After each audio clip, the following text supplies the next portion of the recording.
The success of Pokemon comes through a series of well put together basics, an intrigued world, characters, and of course the Pokemon themselves. Back then, with Generation 2 on the rise, it was only appropriate to raise the ceiling of Pokemon by an additional 100 Pokemon. However, many changes were made that included everything from Pokemon being cut to being vastly changed in a development cycle that lasted a few years. Last time we went over some of these cut and altered Pokemon that were found within a leak of the Space Roll 1997 and 1999 demos. And while these did look very different, there was another leak that presented us with even more sets of sprites for cut Pokemon, featuring ones that were even more out of this world. So today on Cut Content, we look at more cut and altered Pokemon from Generation 2. If you enjoyed this video, please hit the subscribe button and hit the notification bell too to further support us and keep creating new videos. This leak is actually a newer leak from April 2020. What we got out of it were 5 banks of sprites and 1 designer scratch pad. To keep it brief, the sprite banks hold an index of the sprites that were in that point of development, the earliest one being from May 6, 1998. However, despite the dates, some are clearly left over from earlier in development.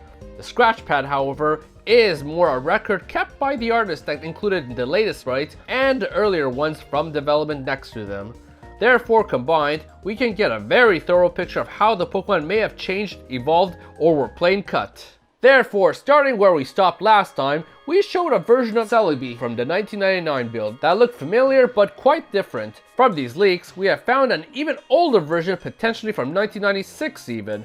A very shadowy figure based on southwestern Native American mythology called the Kokopelli. The evolution of this design looks rather clear, and even though it might have been made prior to the 97 demo, it would mean that it was dropped for a bit before being remade and brought back for the Space World 1999 build. Continuing with legendaries, we now got what some theorized was going to be the original silver box legendary here. Based on statues found in the Shinto shrines called the Shishi, which are lion-dog hybrids, it has a very grand appearance like a legendary. As well, it is very close to Ho in the sprite index numbering, and would have fit very well with the 3 legendary dogs too, especially their beta designs being rather matching to this one.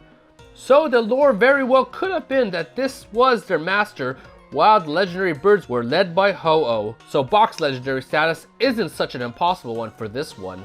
Now let's look at Pokemon that are in the final game but have new beta designs discovered. First up is our starter Cyndaquil. This version of Cyndaquil has a rather different back. Its flames aren't there, and instead it has these spikes.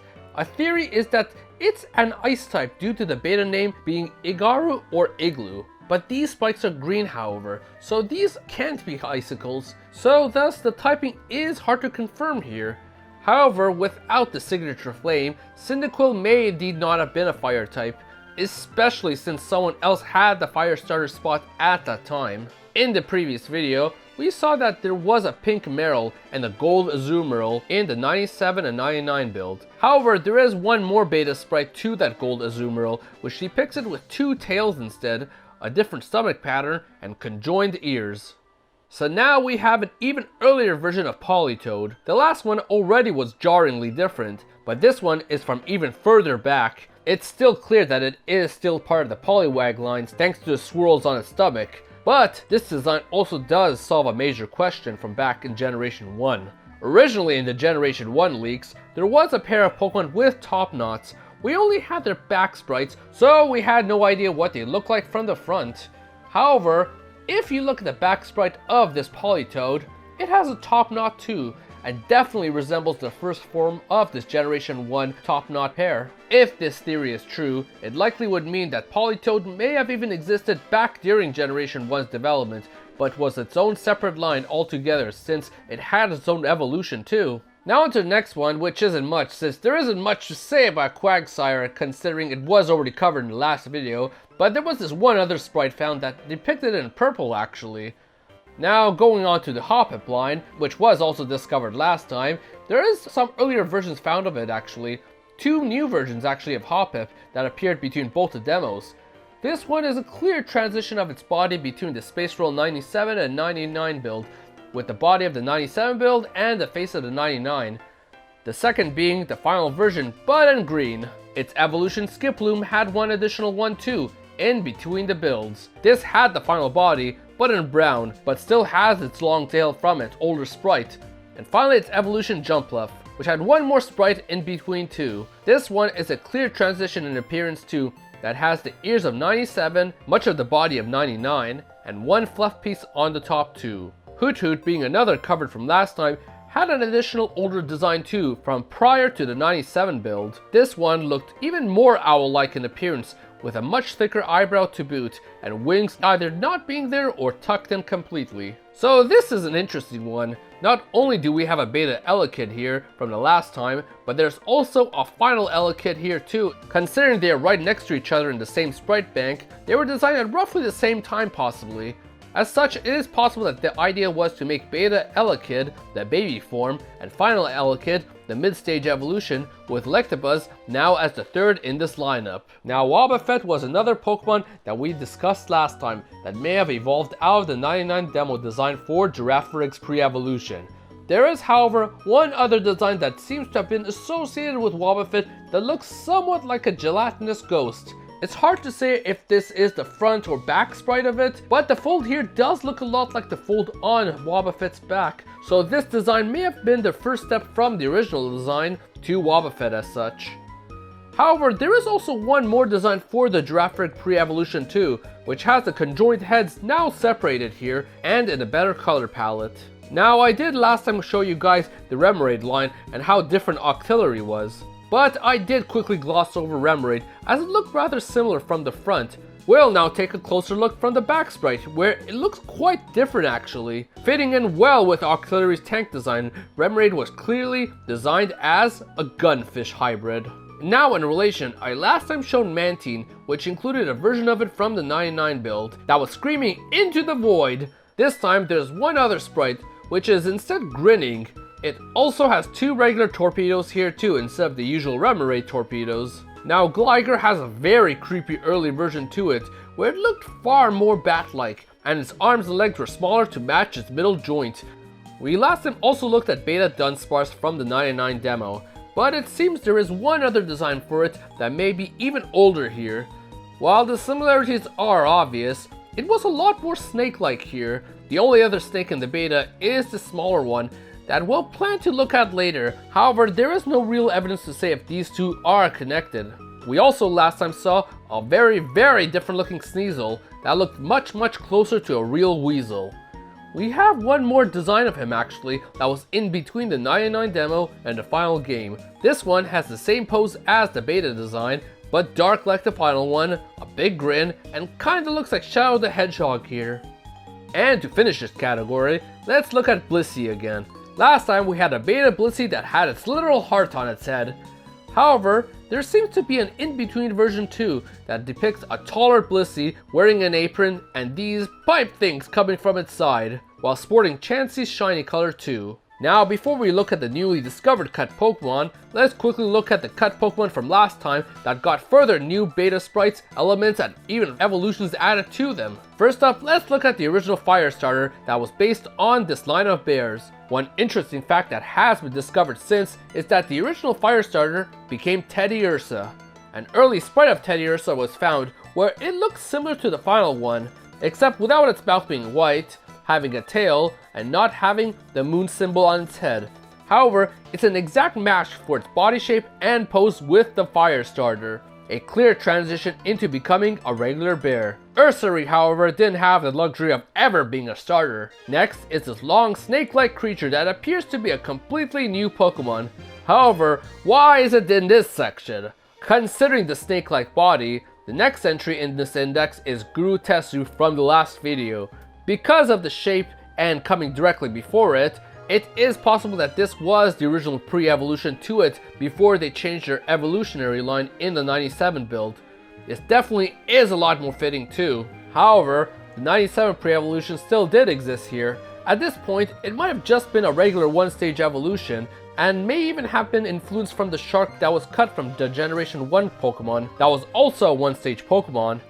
However, the 97 pre-evolution to that is still here too, and even proves that it is indeed separate from these two Pokemon, as it has its own evolutionary line altogether here, looking actually like a natural evolution as opposed to the 97 demo, which looked rather all over the place, with its headpiece becoming a horn and then an even bigger horn by stage 3.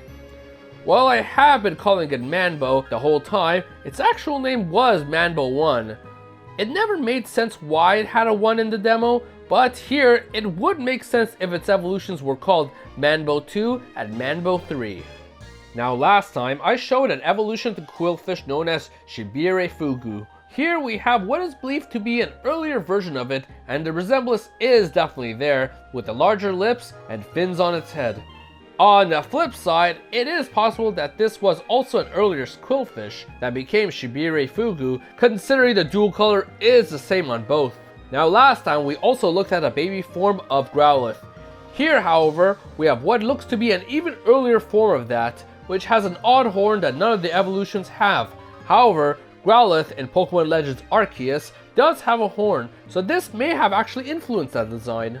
As well, last time when I did talk about the cut baby Pokemon, one that wasn't mentioned was actually a pre-evolution to Vulpix called Mycon. While Ninetales has 9 tails and Vulpix has 6, this one only has 3 tails, a fitting baby Pokemon.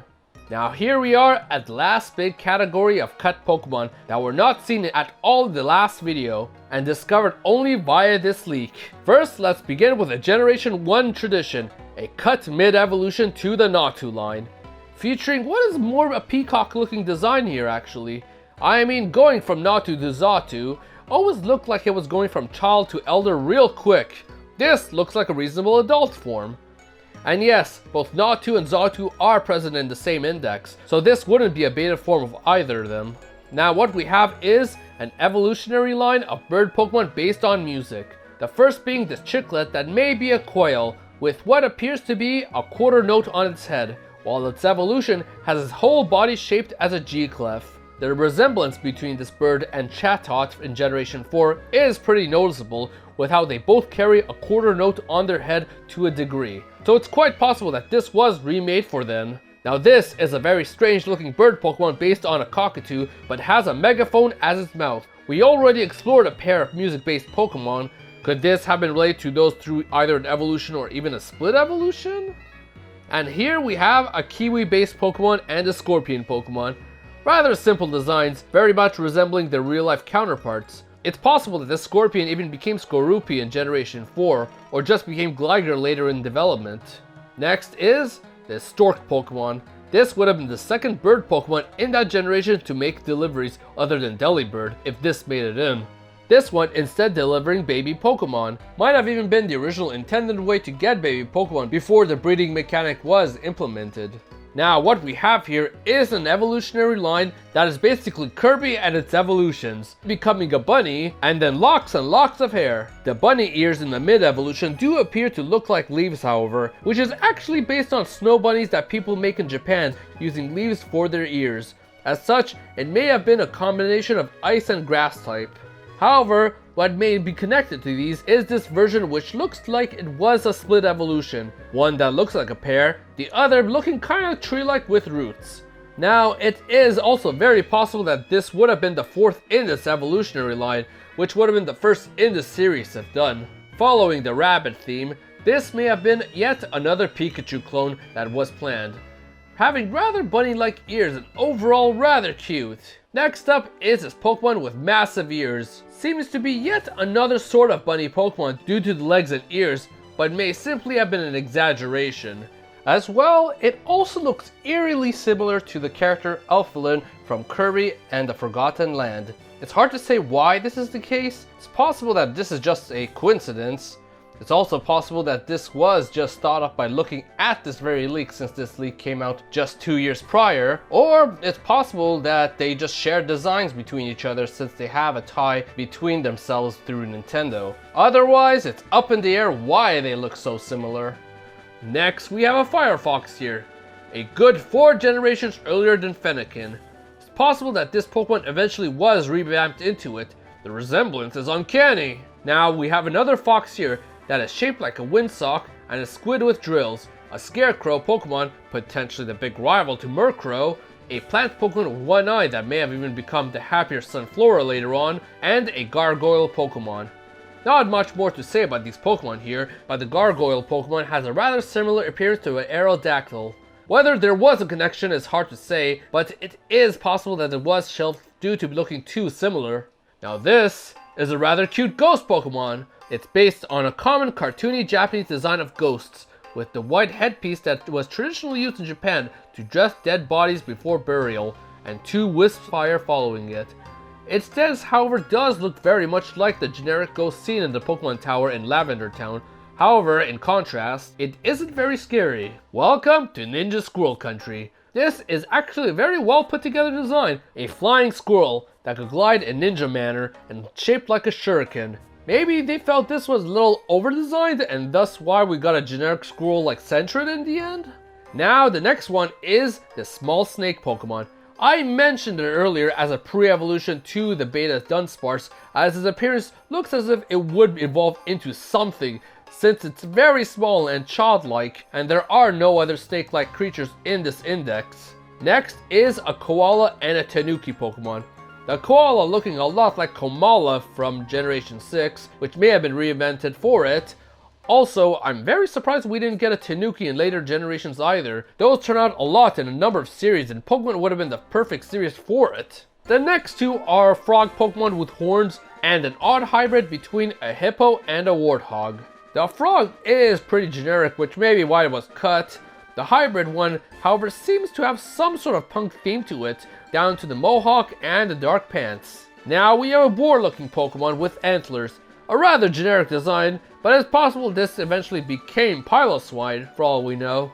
We now got an elephant Pokemon. It does kind of look like the cut elephant from the Generation 1 games, especially its back sprite. Now the next 2 are a giant fly Pokemon that kind of resembles Yanma or even Yanmega, and this armored fly Pokemon, which may actually be the evolution to it considering their similarities of their head and wings. Now we have this pair of bug Pokemon, one being a bagworm looking Pokemon and a moth Pokemon. This evolutionary line might be what influenced Burmy and Mothim from Generation 4, with some clear similarities between them. And then there is this fish looking Pokemon with 5 fins. Its design looks somewhat like Cherrim. Despite being a different species, it may have in fact inspired Cherrim later on. Now another oddity is this fish-bird hybrid.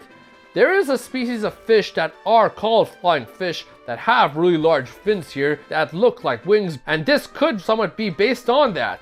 But the wings here are definitely more bird-like, however. Now on to fossil Pokemon of this generation, which at the time may have had one that looked very much like Cranidos from Generation 4, and may in fact have went on to become just that. The other fossil Pokemon that we may have gotten that generation is one that looks kind of like an Ankylosaurus due to its tail, and considering the tail, it may have in fact been the evolution to that Proto-Crandios. Now this one is a real neat one, a Plesiosaur Pokemon that is also a Viking ship.